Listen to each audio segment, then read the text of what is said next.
Bienvenidos alumnos y alumnas de segundo grado de secundaria a esta sesión de Aprende en Casa, un esfuerzo de la Secretaría de Educación Pública para que adquieran nuevos conocimientos y habilidades durante esta pausa escolar.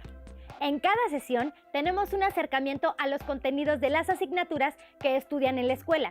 En esta ocasión es el turno de Lengua Materna Español. Antes de iniciar, los invito a anotar las ideas principales y las preguntas que puedan surgir a lo largo de la sesión para que las integren a su carpeta de experiencias y al regresar a clases las presenten a sus docentes y compañeras y compañeros para enriquecer su aprendizaje. Sin mayor preámbulo, comencemos. Hablaremos de la diversidad lingüística y cultural de los pueblos hispanohablantes, en particular del español. Esta lengua es hablada por millones de personas en el mundo, por lo que surgen preguntas como ¿hay una manera correcta de hablarla? O ¿cómo logramos comunicarnos con otros que también la hablan y viven en otros países? La difusión del español es esencialmente mediante la lengua escrita. Todos los días las personas lo escribimos en innumerables medios a nuestro alcance como correos electrónicos, cuadernos y aplicación del teléfono celular. Pero también lo vemos en los anuncios y letreros en la calle, entre otros muchos lugares. Para saber más sobre la forma en que una lengua como el español puede ser tan diverso en su vocabulario o en su gramática y al mismo tiempo tan entendible por quienes lo hablamos, los invitamos a ver el siguiente video titulado Una lengua unida. El español es una de las lenguas más utilizadas a nivel mundial, con aproximadamente 380 millones de hablantes. Pero aún hablando la misma lengua, no todos lo hacemos exactamente igual. Incluso, existen palabras que tienen significados distintos dependiendo de las regiones o países donde se usen.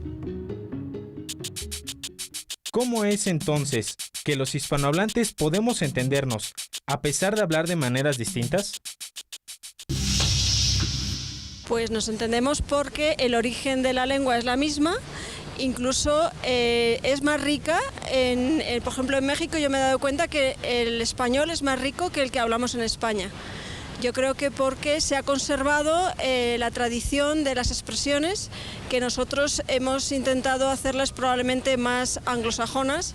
Aquí se permanece mucho más el idioma como se hablaba antiguamente, con unas expresiones mucho más ricas.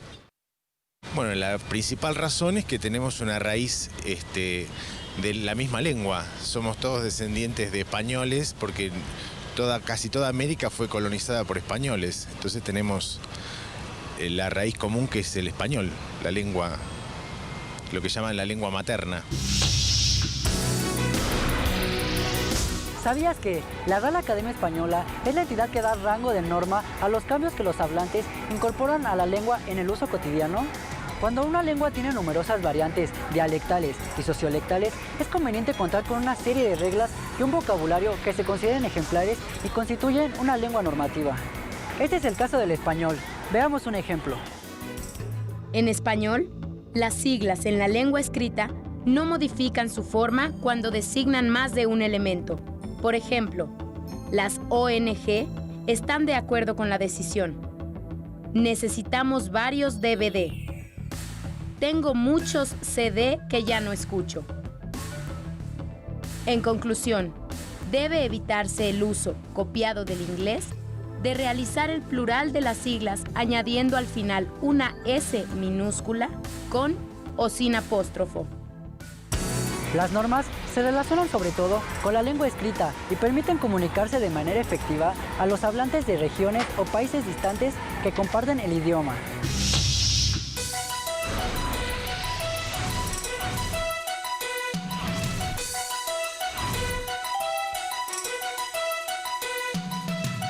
Si te interesa conocer las distintas maneras de hablar el español en las regiones de México, te invitamos a que consultes en la biblioteca de tu escuela el Diccionario del Español Usual en México o algún otro en la biblioteca de tu localidad.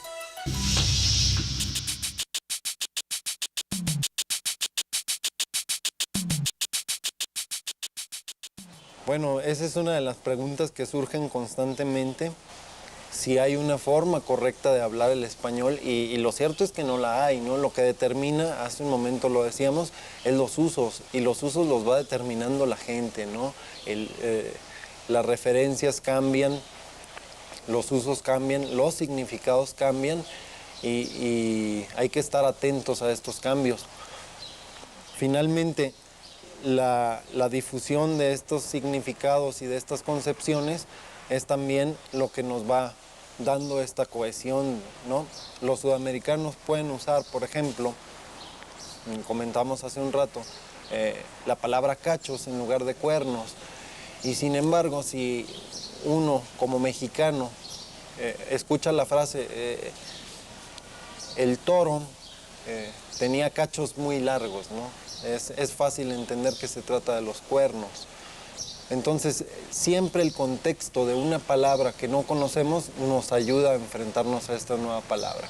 Esa es una de las riquezas del lenguaje español. El español es uno de los lenguajes, o una de las lenguas que tiene más sinónimos, y entonces nos encontramos todos los días con palabras que no entendemos, pero podemos enfrentarnos, digamos, a estas lagunas de conocimiento individuales por medio de los contextos.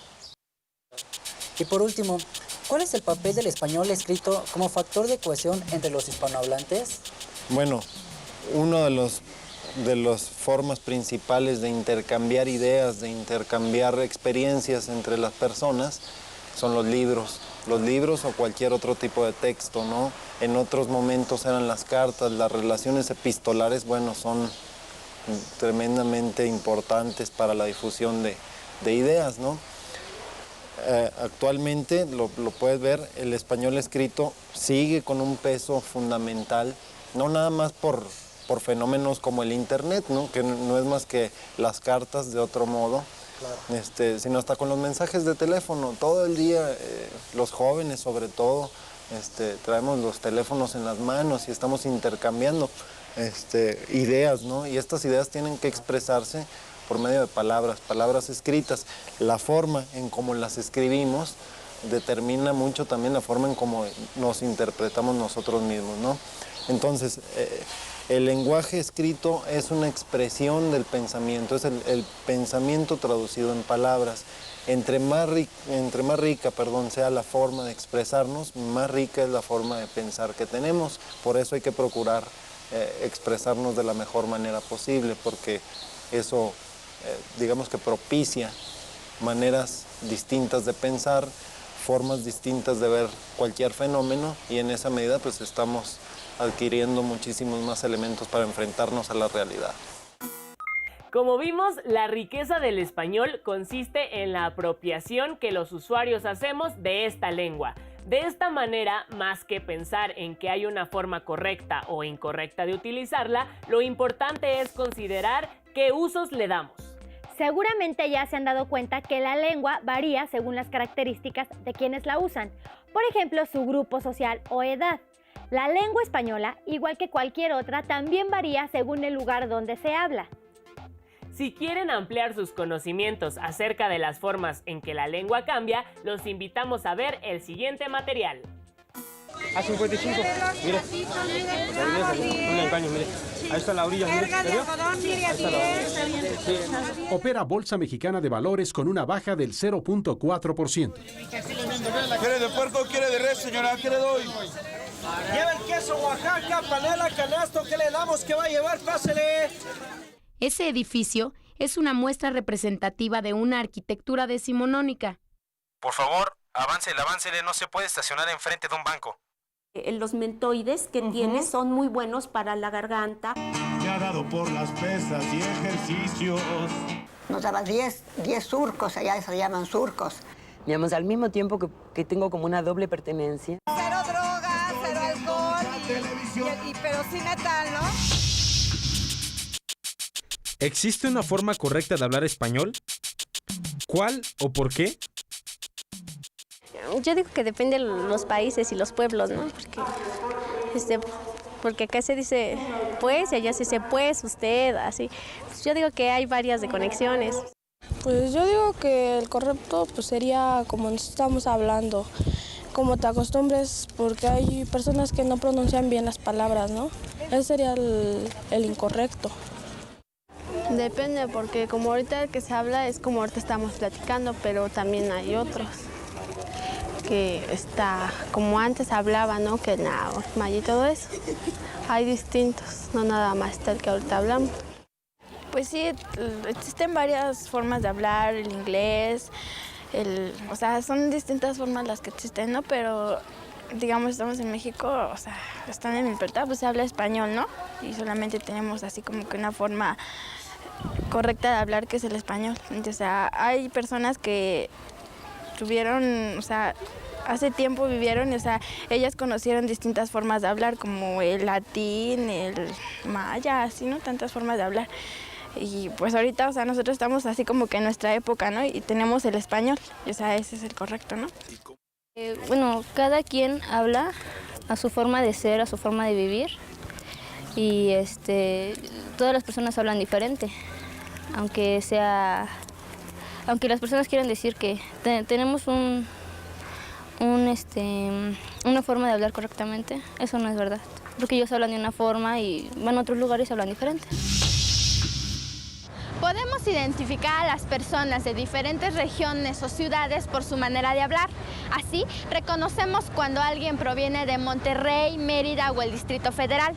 A las variedades de una lengua que se localizan en diferentes ámbitos geográficos se les llama dialectos. Por otro lado, a las variedades de una lengua propias de diferentes ámbitos sociales de una comunidad lingüística se les llama jergas o sociolectos. Por ejemplo, las expresiones que usa un médico son distintas a las que usa un abogado y las personas de las ciudades no hablan igual a las del campo. Los registros léxicos son variedades lingüísticas que una persona emplea en diversas situaciones sociales. Seguramente hablas de manera distinta con tus amigos que con tus padres o maestros. La forma de usar el lenguaje depende de muchos factores, como son la edad, el género, el nivel de escolaridad y las tendencias o modas, entre otros.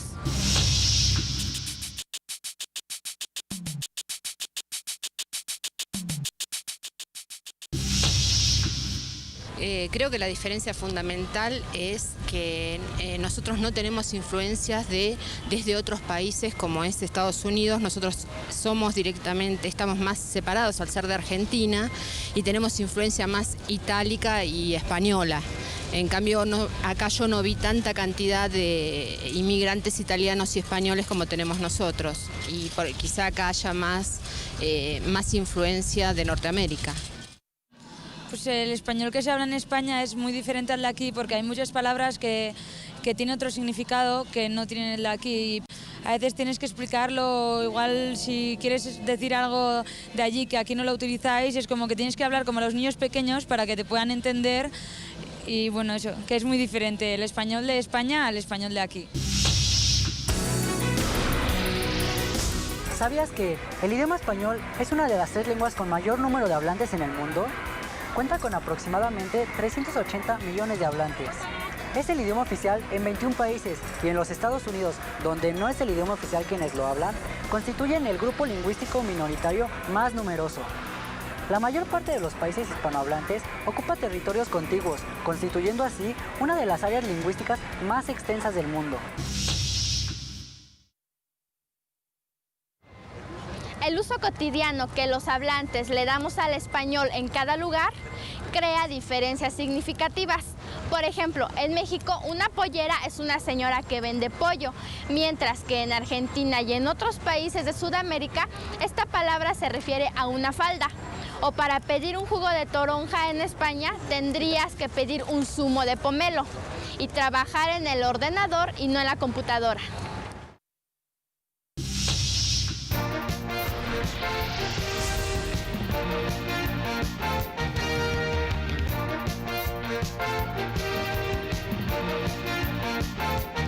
Para saber más sobre regionalismos, te recomendamos visitar las siguientes direcciones electrónicas. En esta página encontrarás un diccionario de regionalismos, organizados por palabras, léxico y temas. Y en esta, un diccionario popular de regionalismos del mundo hispanoparlante. ¿Sabías que existen formas de hablar el español que son consideradas por algunos como correctas o deseables y otras como inferiores por estar ligadas a estereotipos sociales?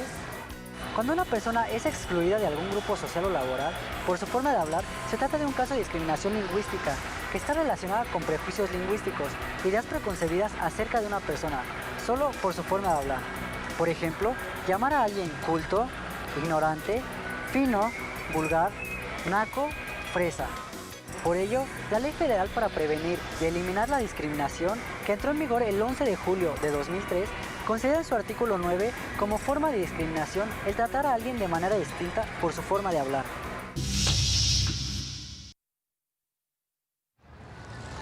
Como hablantes de la lengua española, compartimos nuestro idioma con la mayoría de los países de Latinoamérica, España y con la población hispanohablante de otros países del mundo. Nuestra lengua está viva y se transforma porque millones de personas la usamos diariamente para trabajar, aprender y convivir.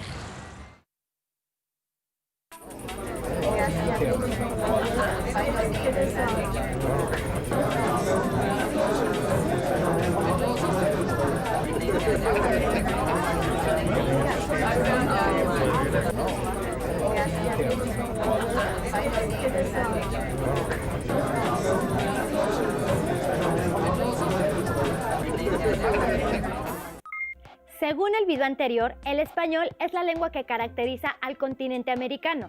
Incluso en Estados Unidos hay una población muy amplia de hispanohablantes, mientras que en Brasil un gran número de personas aprenden español, pues todos los países vecinos lo hablan, por lo que requieren de esta lengua por cuestiones de intercambio comercial y cultural. Por otra parte, el español es una lengua con una amplia historia, que ha tenido diversas influencias para conformar su vocabulario. Suena interesante, ¿no es así? Pues los invito a que nos acompañen a ver la siguiente cápsula para profundizar al respecto. En el programa anterior analizamos la diversidad de forma en que los hablantes de la lengua española usan, recrean y adaptan el idioma. Una lengua viva cambia constantemente y esto no es reciente. A lo largo de la historia, la lengua se ha enriquecido por el contacto entre los pueblos, las conquistas, las guerras o los intercambios de productos culturales. Entre los años 711 y 1492 de nuestra era, España fue invadida y ocupada por conquistadores árabes, por lo que en esos siglos cambió la historia social y lingüística de la península ibérica. La influencia árabe y musulmana ha permanecido a través de palabras que se incorporaron y se transmitieron a los pueblos que los españoles conquistaron en América. Ojalá, alcohol, tarea, almohada, acequia, aljibe, noria, alcachofas, alubias, zanahorias, Guadalupe, Guadalquivir, alfombra, alelí, azucena, alfiler, marfil. Más de 4.000 arabismos se han incorporado al español. Tras la conquista española, las lenguas indígenas fueron desplazadas por la imposición del castellano. Sin embargo, miles de palabras provenientes del náhuatl y otras lenguas indígenas fueron asimiladas e incorporadas al español. Tomate, chile, chocolate, aguacate, chayote, chapulín. Además de las palabras de origen árabe o arabismos y del origen náhuatl o náhuatlismos, nuestra lengua está llena de anglicismos, palabras provenientes del idioma inglés que se han incorporado al español por la influencia cultural y tecnológica de los países angloparlantes, principalmente de los Estados Unidos. Los anglicismos y otros extranjerismos vienen a cubrir las necesidades de los hablantes para expresar conceptos para los cuales no existen palabras en español. Se trata de una clase de neologismos, o sea, palabras de nueva creación dentro de un idioma que pasa por una adaptación fonética y ortográfica.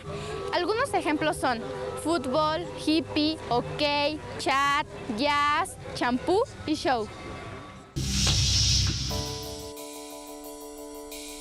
nos dejaron como tarea investigar sobre las diversas formas de hablar el español, tomando en cuenta la influencia de los indigenismos y extranjerismos. El maestro nos explicó diversas formas en que podemos obtener la información. Una es investigar en libros, revistas, diccionarios, enciclopedias e internet. También poniendo atención a la forma en que habla la gente en la calle, en los programas de televisión o de radio, si tiene algún acento extranjero o si usan palabras de origen indígena. Otra forma es investigar por medio de entrevistas con personas de la comunidad, de otras localidades, países o etnias. Como recién observamos, el español tiene una gran influencia del árabe, de las lenguas originarias de América y recientemente del inglés. Todos estos idiomas han enriquecido nuestro vocabulario. Además, la historia de la lengua española también está llena de otros cambios. ¿Sabían que en el siglo XVII las palabras puesto que significan aunque?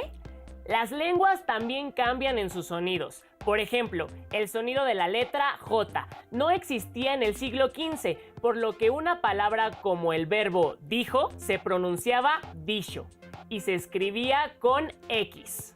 Lo que han visto en estos minutos les puede ayudar a reflexionar sobre las diversas ideas. Por ejemplo, ¿han leído alguna obra de teatro, novela o poema en español de otras épocas?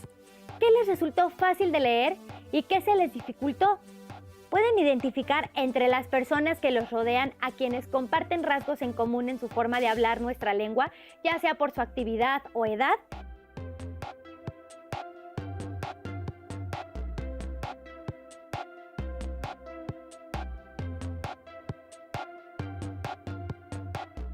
Incluso si conocen a personas que sean de otras regiones de México u otros países de habla hispana, ¿pueden identificar algunas características en su forma de hablar que ustedes no usen o tengan significados distintos?